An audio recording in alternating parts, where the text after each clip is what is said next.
Баршаңызға сәлем. Осындай әдемі шоколадница жасауды үйренейік.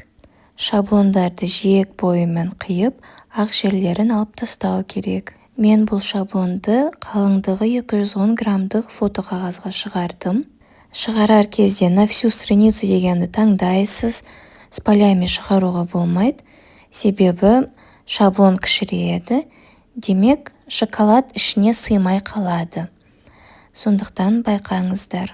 Шаблонды қиып болған соң беговка жасаймыз. Қағаз үстінен сызықтарды жасап жатқан себебім, кейін бүккен кезде жұмысты жеңілдетеді.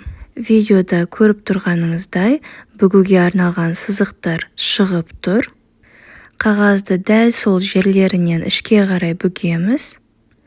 Шоколадницаны формаға келтіреміз. Желімді клей деген жерге жағып, жабыстырамыз.